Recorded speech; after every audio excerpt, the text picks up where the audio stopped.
नमस्कार, स्वागत है आपका न्यूज़ जनशक्ति में। आज हमारे बीच में है नागपुर महाराष्ट्र से the great awakening of and time के अतुल मिश्रा। अतुल मिश्रा से हम आज कुछ बात करेंगे, जो एक गुप्तचर संगठन है जिसका काफ़ी टाइम से चर्चा में चला आ रहा है, जिसके बारे में चर्चा होती भी है और काफ़ी टाइम से इसको काफ़ी छुपाया भी जा रहा है, जिसका नाम है इल्यूमिनाटी। इनसे जानकारी चाहेंगे सर, ये इल्यूमिनाटी संगठन क्या है और ये कब से चला आ रहा है, उसके कार्य क्या क्या हैं, तो बताएंगे आप। देखिए, इल्यूमिनाटी संगठन जो आई थी 1776 में आई थी। और 1776 में जैसे कि न्यू वर्ल्ड ऑर्डर आप लोग सुनते होंगे अभी कि प्रधानमंत्री के मुंह से न्यू वर्ल्ड ऑर्डर, लाल किले के प्राचीर से लेके उनके जितने भी भाषण हैं उसमें आपको न्यू वर्ल्ड ऑर्डर के बारे में सुनने के लिए मिला होगा। ये न्यू वर्ल्ड ऑर्डर क्या है? जैसे कि आप देखो, ये बनाना चाहते हैं एक नई विश्व व्यवस्था जिसमें 17 गोल है टोटल। जैसे सस्टेनेबल डेवलपमेंट गोल के नाम से ये लोग न्यू वर्ल्ड ऑर्डर लाना चाहते हैं। डेवलपमेंट के नाम से ये लोग इंसान को नष्ट करने के लिए योजना बना के रखे हुए हैं, डेवलपमेंट के नाम से। आज देखो, जहाँ जहाँ डेवलपमेंट हो रहा है, जैसे 5G बना तो काफ़ी लोग 5G के रेडिएशन से मर गए इटली के अंदर, आपको पता होगा तो, और नाम कोरोना का आ गया था।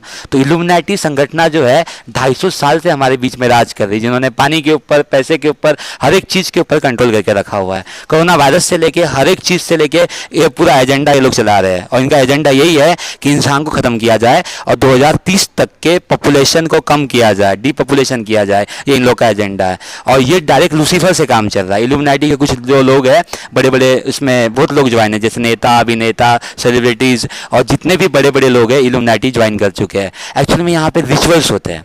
सर, इल्यूमिनाटी से संबंधित एक और बात निकल के आती है इंटरनेट दुनिया में कि डार्क वेब। आखिर डार्क वेब क्या चीज़ है, बताएंगे थोड़ा सा। देखिए, डार्क वेब को समझने के लिए आपको पहले 3 वेब को समझना पड़ेगा। जैसे अपन कोई भी वेबसाइट ओपन करते हैं तो उसमें लिख के आता है www, वर्ल्ड वाइड वेब। तो वर्ल्ड वाइड वेब को 3 पार्ट में डिवाइड किया गया है, सरफेस वेब, डीप वेब और डार्क वेब। आप सरफेस वेब जो यूज़ करते हैं, जैसे गूगल हो गया, यूट्यूब हो गया, फेसबुक हो गया, ये सरफेस वेब में आ गया। ये इंटरनेट का 4% हिस्सा है। और जो डीप वेब है वो 2% है। और डार्क वेब 94% हिस्सा है इंटरनेट का। तो उस समय जब ये शुरुआत हुआ था इल्यूमिनाटी वगैरह का, और ये काफ़ी कन्वर्सेशन चल रहा था, उस टाइम पे अगर हम इल्यूमिनाटी का नाम भी ले ले तो हमारा नाम कॉन्स्पिरेसी में आ जाता था, कॉन्स्पिरेसी थ्योरीज में आ जाता था और चैनल उड़ जाता था ये बोलने से ही। लेकिन आज देखो, इल्यूमिनाटी कॉमन है। आप यूट्यूब पे टाइप करो, काफ़ी वीडियो इल्यूमिनाटी के निकल के आएंगे। लेकिन उस टाइम पे इल्यूमिनाटी के बारे में कोई बोल नहीं रहा था, जिस टाइम पे हम लोग बोल रहे थे इस चीज़ को कि इल्यूमिनाटी सारा कुछ गेम खेल रहा है।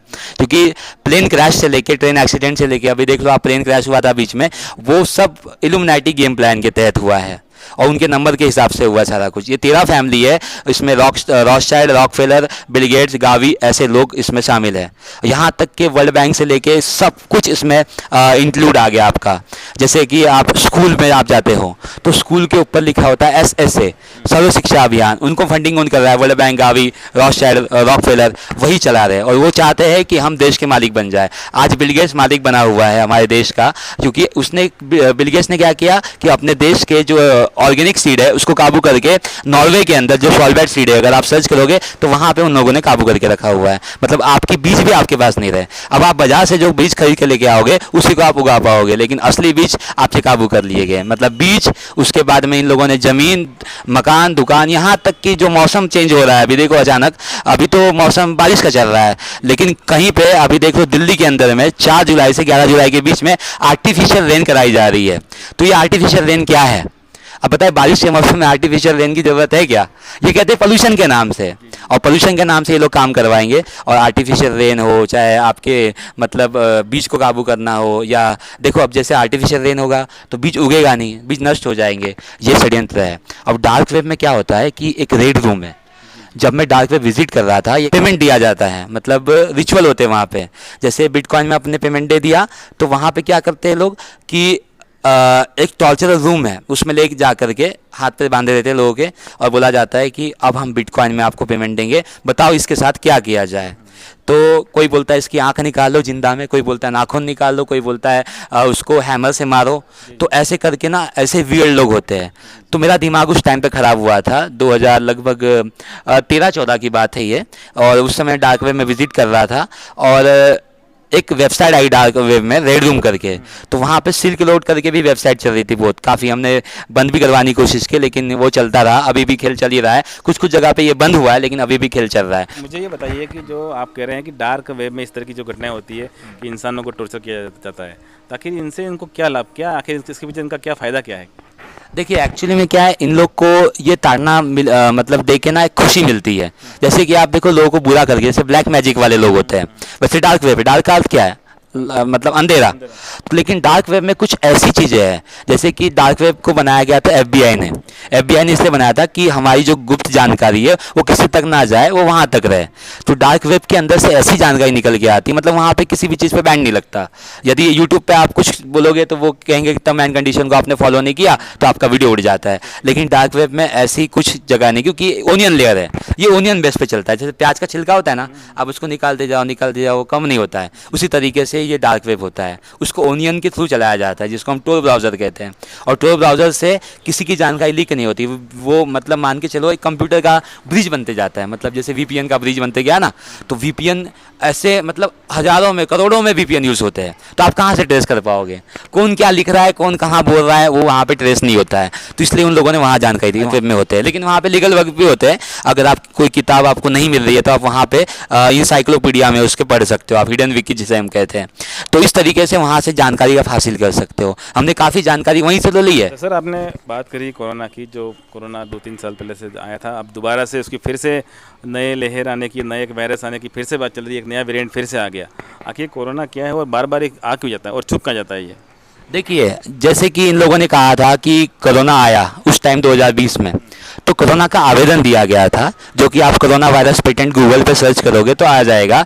और पेटेंट की तारीख निकल के आएगी 2015 में पेटेंट किया गया था। अगर पेटेंट की वाली बीमारी आती है तो वो कैसे आ रही है? पहली बात तो कोरोना के आगे लिखा है वायरस, तो वायरस का फुल फॉर्म क्या है? Vital information resources under seize, यानी किसी भी जानकारी को चोरी कर लेना या इंफॉर्मेशन लेना। तो आप बताइए मुझे कि यदि आपके अंदर वायरस जा रहा है तो कौन सी इंफॉर्मेशन आपसे लेगा? पहला पॉइंट ये है। फिर सेकंड पॉइंट ये है कि अगर वायरस जिंदा है तो वो खाता क्या है?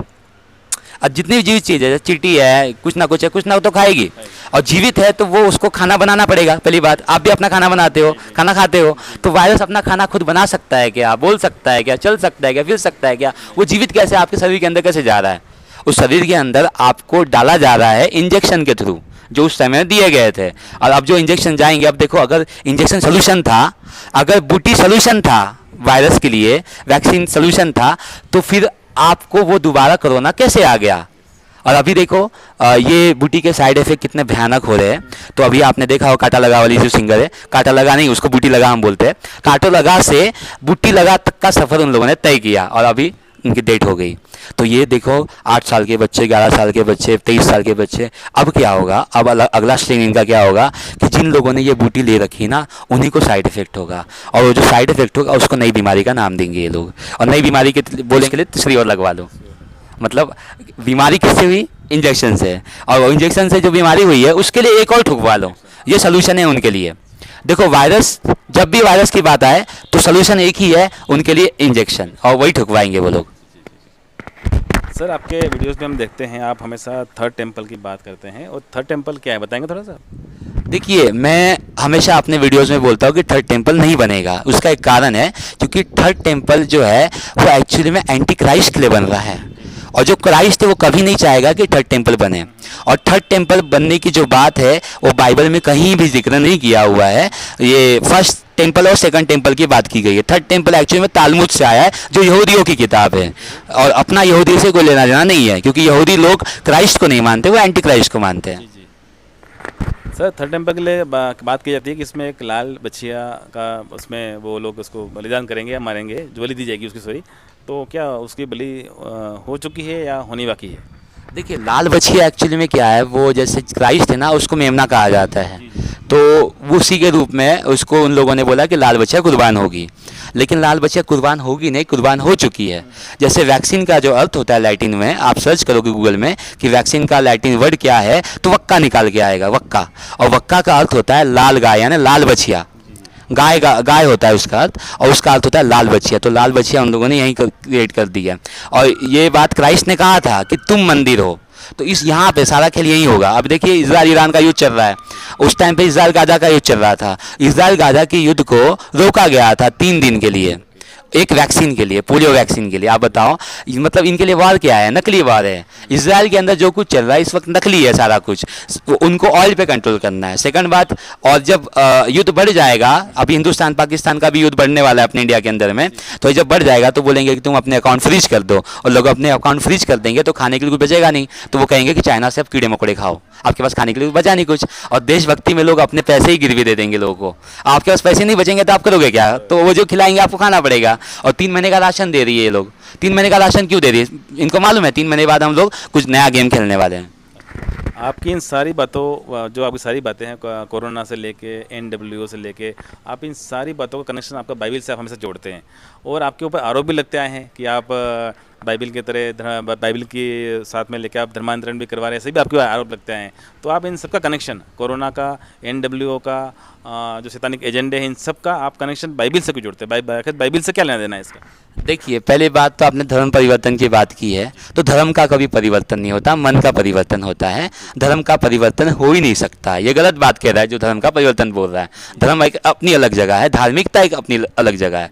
तो धर्म और धार्मिकता में अलग अलग फर्क होता है। और बाइबल कोई धर्म की किताब नहीं है, उसके ऊपर लिखा होता है पवित्र बाइबल। धर्म की किताब है ही नहीं बाइबल। और बाइबल की बात क्यों करता हूँ मैं, इसका एक कारण है, क्योंकि न्यू वर्ल्ड ऑर्डर में जो बूटी लोगों को लगी थी उसके अंदर ग्राफीन ऑक्साइड है, और ग्राफीन ऑक्साइड की जो लेयर है वो बनती है 6 इलेक्ट्रॉन, 6 प्रोटॉन, 6 न्यूट्रॉन, और इससे बना हुआ है ग्राफीन ऑक्साइड जो वैक्सीन के अंदर डाला गया था, जिसके कारण लोगों को हार्ट अटैक आ रहा है। तो जो ग्राफीन ऑक्साइड है उसकी लेयर 666 से बन रही है, और 666 बाइबल में लिखा हुआ है, बाकी किसी किताब में नहीं लिखा है। उसके बाद वैक्सीन के अंदर लूसीफर के नाम से वो पेटेंट बना हुआ है, मोडेना का जो भी पेटेंट बना हुआ है, तो लूसीफर की बात बाइबल में की गई है, तो बाइबल की बात करेंगे ना। बाकी तो किसी किताब में नहीं लिखा हुआ है। यदि किसी किताब में लिखा हो तो बताइए, तो हम करते हैं उसकी बात। तो ये सिर्फ 666 हो गया, ये जो भी कोरोना हो गया, कोरोना की बात बाइबल में लिखी हुई है कि एक वाइट राइडर आएगा, उसके बाद उसके पास में क्राउन होगा, और क्राउन का अर्थ आप देखोगे तो कोरोना निकलता है। और वैसे जैसे उसमें लिखा है कि कटोरा लेके आएगा, स्वर्गदूत उड़े लगा कटोरा, तो कटोरा का अर्थ इंजेक्शन होता है, उस तरीके से। तो बाइबल में सारा कुछ दे दिया है पहले से ही, और उसके बाद में ये भी दिया गया है कि उसमें सोल्यूशन भी दिया हुआ है कि क्या है। तो बाइबल की बात तो करना जरूरी है ना। अब बाइबल की बात नहीं करोगे, क्योंकि षड्यंत्र तो वहीं से निकला। देखो इल्यूमिनाटी वाले जो है वो बाइबल पढ़ के ही सारा कुछ किए है, मतलब उन्होंने बाइबल पढ़ी हुई है और हम लोगों ने नहीं पढ़ी है, यही कारण है, इसलिए हमको नहीं पता। अब जो आसमान में जो क्लाउड सीडिंग होती है, जो बारिश हो रही है, यहाँ तक कि वो भी लिखा हुआ है उसमें, ये कैसे मेंशन है? तो ये सारा इसलिए मेंशन है क्योंकि वो पढ़ के उन लोगों ने काम किया है, और उनके पास सोल्यूशन है इस बात का, हमारे पास नहीं है। यदि हमने वो बात पढ़ ली तो हमें सोल्यूशन मिल जाएगा, और वो लोग नहीं चाहते कि आप पढ़े, इसलिए धर्मांतरण का मुद्दा लेके रखा हुआ है। ये सब लड़ाई है, धर्म के नाम पे लड़ाई होती है। लेकिन आप इंसान की बात सोचो तो बाइबल आपको नजर आएगी, क्योंकि उसमें इंसानियत की बात की गई है। आप बताओ कोई अपने दुश्मन को माफ़ कर सकता है क्या? लेकिन यीशु मसीह ने माफ़ किया। आप यीशु मसीह कैरेक्टर को देखो, यीशु मसीह ने क्या किया। यीशु मसीह ने कभी किसी का धर्म परिवर्तन नहीं किया यार। यीशु मसीह तो मर गए हम लोगों के लिए, हम पापी लोगों के लिए, लेकिन आज तक उन्होंने कभी किसी का धर्म परिवर्तन नहीं किया। उन्होंने क्या किया? उन्होंने सिर्फ एक ही चीज़ की, इंसान के बलिदान दिया। जैसे सुभाष चंद्र बोस, भगत सिंह, सुखदेव राजगुरु ने अपने देश का बलिदान दिया था, उन्होंने पूरे विश्व का बलिदान दिया, और आज वो हमें सिखा के गए कि हम लोगों को बलिदान देना है। और सेक्रीफाइस ही, जो बलिदान हम लोग करेंगे ना, वही आज़ादी हमें दिलवाएंगी। हम बूटी नहीं लेंगे, हम वैक्सीन नहीं लेंगे, हम अपना बलिदान देना स्वीकार करेंगे। यीशु मसीह के लिए बलिदान दे देंगे, हम लोग जान दे देंगे, मगर हम वैक्सीन बिल्कुल नहीं लेंगे। 666 अपने माथे में नहीं लगाएंगे, अपने हाथ में नहीं लगाएंगे। हाथ और माथे का अर्थ होता है ये आम, और यहाँ पे आप, ये मंदिर का खंगूरा है, और मंदिर के खंगूरे पे कोई घृणित वस्तु नहीं रह सकती है।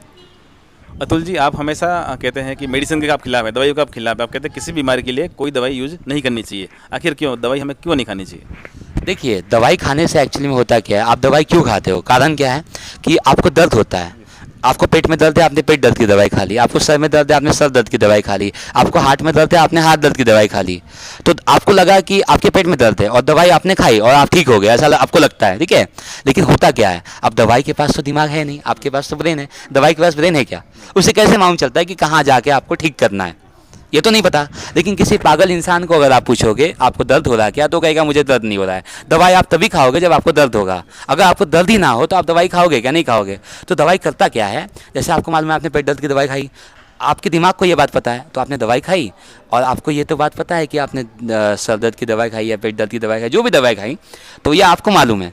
तो आपका दिमाग बोलता है चल शांत हो जा, चल शांत हो जा बेटा, ठीक तो हो ही जाएगा, तूने तो दवाई सर दर्द की खाई है ना, पेट दर्द की दवाई खाई है, ठीक तो हो ही जाएगा। तो आपने एक बात सुनी होगी, मन के हारे हार है, मन के जीते जीत है। अगर आपने मन में ठान लिया मुझे कोई बीमारी है ही नहीं, तो आपको कोई बीमारी हो ही नहीं सकती पहली बात। क्योंकि देखिए अभी मैं आपको एक चीज़ और जोड़ के बताता हूँ, जैसे यीशु मसीह ने 39 कोड़े खाए थे, 39 ऐसी बीमारी जिसे मैनमेड बीमारी कहते हैं हम लोग, एग्जिस्ट करती, जिसे पेटेंट किया गया है। और यीशु मसीह के हाथ में किले ठोके गए थे। उसका एक कारण है क्योंकि वो इंजेक्शन आपको ना लगे। यीशु मसीह ने कांटों का ताज पहना था ताकि वो मुकुट कोरोना आपको ना हो। मुकुट का अर्थ है कोरोना, और वो कांटों का मुकुट यीशु मसीह ने पहना था। यीशु मसीह के कपड़े जो है वो जब उनको मतलब क्रूस पर से जब किले ठोक के और सब कुछ करके उनको ले जाया जा रहा था, तो उनके कपड़े ऐसे निकाले गए थे जख्मी हालत में। वो कपड़े इसलिए निकाले गए थे ताकि आपका नंगापन ना दिखाई दे। नंगापन का मतलब है कि अभी विचार जो लोगों के साथ हो रहा है, अभी देखो माता जो है वो किसी बेटे के साथ भाग जा रही है, कोई पत्नी किसी के साथ भाग जा रही है, कोई भाई भाई में शादी हो, लड़का लड़का में शादी हो, ये विचार हो रहा है। और स्वर्गदूत जो है लूसीफर जो है वह विचार खुद कर रहा है लोगों के साथ, और वह विचार करवा रहा है।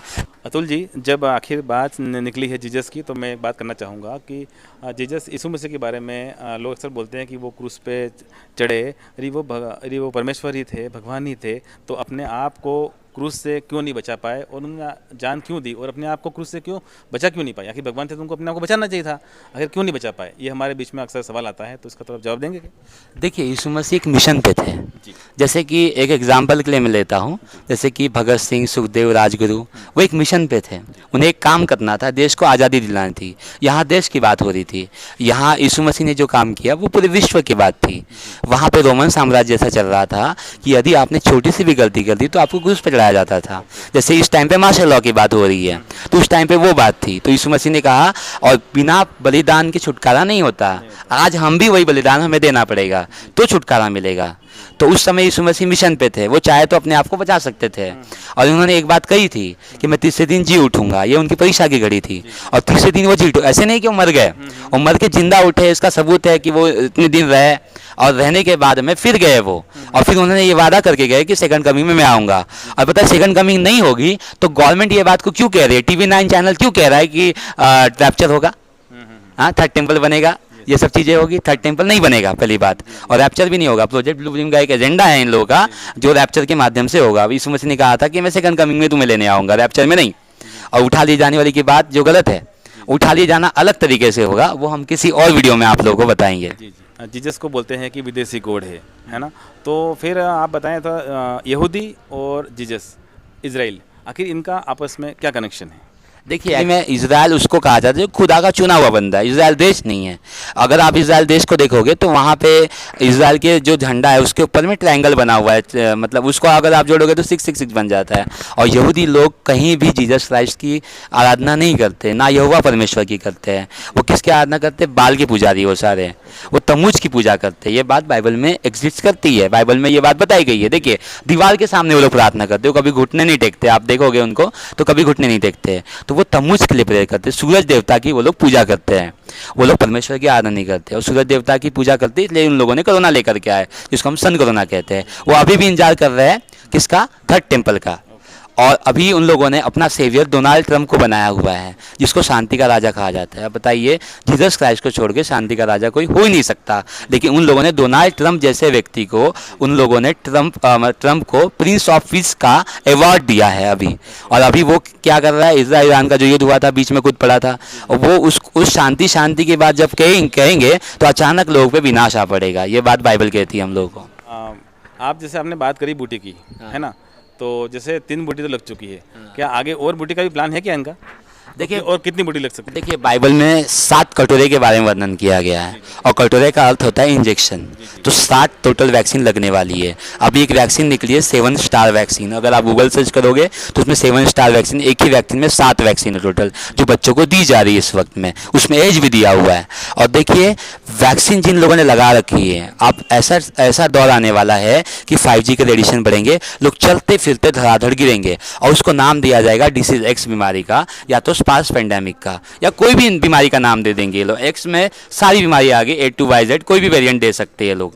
तो वेरिएंट में ऐसा चलेगा कि जो हार्ट अटैक से लोग धड़ाधड़ गिरेंगे, चलते फिरते लोग गिरेंगे और बोलेंगे कि देखो इनके अंदर तो वायरस चल रहा है, जबकि उनके शरीर के अंदर नैनो बोट्स है। और ये नैनो पार्टिकल का जो फैक्ट शीट है उन्होंने अपने वेबसाइट में मेंशन कर रखा है। यदि आप सीरम इंस्टीट्यूट की वेबसाइट में जाओगे तो उसमें पार्टिकल दिया हुआ है, नैनो पार्टिकल। वो वैक्सीन की शीशी के ऊपर नैनो पार्टिकल दिया हुआ है कि हमने इसके अंदर नैनो पार्टिकल मिलाया है। अब नैनो पार्टिकल, वायरस तो किसी इंसान के अंदर चलता नहीं है, तो वो लोग आपको स्कैन करेंगे और बोलेंगे देखो आपके अंदर वायरस चल रहा है, और लोग मान भी लेंगे इस चीज़ को। और लोग आगे चल के लॉकडाउन की भीख मांगेंगे, बोलेंगे कि हम लॉकडाउन चाहिए। कुछ लोग तो अभी रेलवे जो अधिकारी है, काफ़ी रेलवे के डिपार्टमेंट के लोग, वो कहते हैं लॉकडाउन अच्छा था, हमें घर बैठे पैसे मिल रहा था। आज वो लोग लॉकडाउन का इंतजार कर रहे हैं, जबकि आप देखो लॉकडाउन में बेचारे गरीब लोग जो हाथ ठेला चलाते हैं, जो मजदूरी करते हैं, उनके सब आय चले गए, अब वो बिजनेस नहीं कर पा रहे बेचारे। लेकिन जो बड़े, जिनको बैठ बैठ के खाना मिल रहा है यूबीआई सिस्टम में, अब आगे चल के यूबीआई सिस्टम उनके लिए रहेगा, घर बैठे पैसे मिलेंगे, और घर बैठे जो है वो उनको मिलेगा कीड़े मकोड़े खाने के लिए आगे चल के। और कीड़े मकोड़े से पेट नहीं भरा तो आगे चल के अपना मलबूत उनको पीना पड़ेगा। ये भी एजेंडा है इनका। और आगे चल के बहुत भयंकर सिचुएशन ऐसी आने वाली है कि आपके डकार पे, आपके पादने के ऊपर, हर एक चीज़ के ऊपर टैक्स लगेगा। इसके लिए एक कार्ड बना दिया है, डू ब्लैक कार्ड, और एक एप्लीकेशन भी इंस्टॉल करा दी जाएगी उस टाइम पे, कूल द ग्लोब। ये कहते हैं कि पृथ्वी जो है गर्म हो रही है तो इसको कूल करना पड़ेगा, और कूल करने का यही तरीका है कि आपके डकार पे टैक्स लगा दें हम लोग। तो ये टैक्स लगाने का भी एजेंडा इन लोगों का। और ये क्या करेंगे, इसके ऊपर में क्या करेंगे कि अब देखो जीरो एमिशन वाली गाड़ी आप देखोगे सड़कों में, जीरो एमिशन वाली गाड़ियाँ घूम रही है, तो उसमें कांच पैक होता है, तो उसमें आप ऑक्सीजन नहीं ले सकते, कार्बन ले सकते हैं। और इनको कार्बन के ऊपर टैक्स क्यों लगाना है? क्योंकि कार्बन के लेयर क्या है, 6 इलेक्ट्रॉन, 6 प्रोटॉन, 6 न्यूट्रॉन, 666, तो 666 से आपको जोड़ा जाएगा। और आपके मोबाइल में रिचार्ज भी 666 का है, जियो का, वोडाफोन का, एयरटेल का, आइडिया का। उस टाइम पे क्या होगा, 666 का ही रिचार्ज हर जगह चलेगा। 666 के लिए ही आपको टैक्स देना पड़ेगा। यदि आपने उस बस के अंदर गलती से पाद दिया, गलती से डकार ले लिया, तो आपका टैक्स पट से कट जाएगा। और टैक्स कैसे कटेगा? आपके आधार कार्ड से।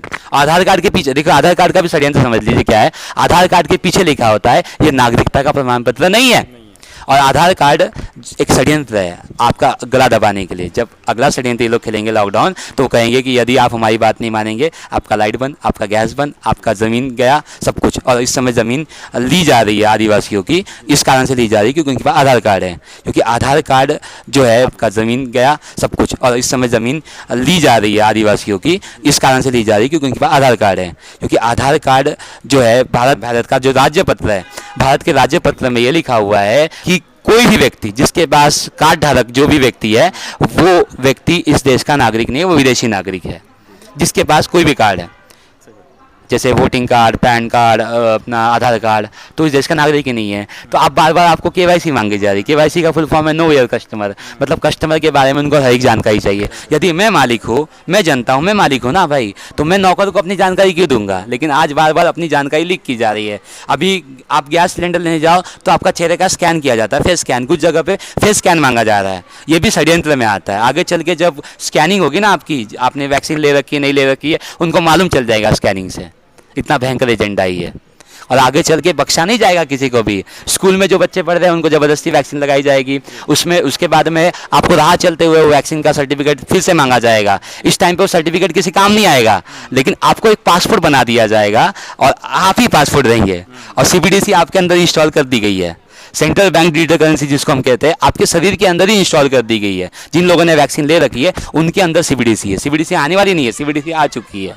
और आपके हाथ से ही स्कैन होगा, आपके हाथ से ही पेमेंट होगा, सारा कुछ आपके शरीर के अंदर से ही होने वाला है। इतना भयंकर खेल है। और फिर से वो दिया जाएगा, और आप देखो फिर से मारने का षड्यंत्र चल रहा है। FDA ने RFID को अप्रूवल नहीं दिया, RFID नहीं लगने वाली है। FDA ने वैक्सीन को अप्रूवल दिया है, क्योंकि RFID को निकाला जा सकता है, लेकिन वैक्सीन के अंदर नैनो बोर्ड जो है उसको निकाला नहीं जा सकता। कोई सोल्यूशन नहीं है किसी के पास।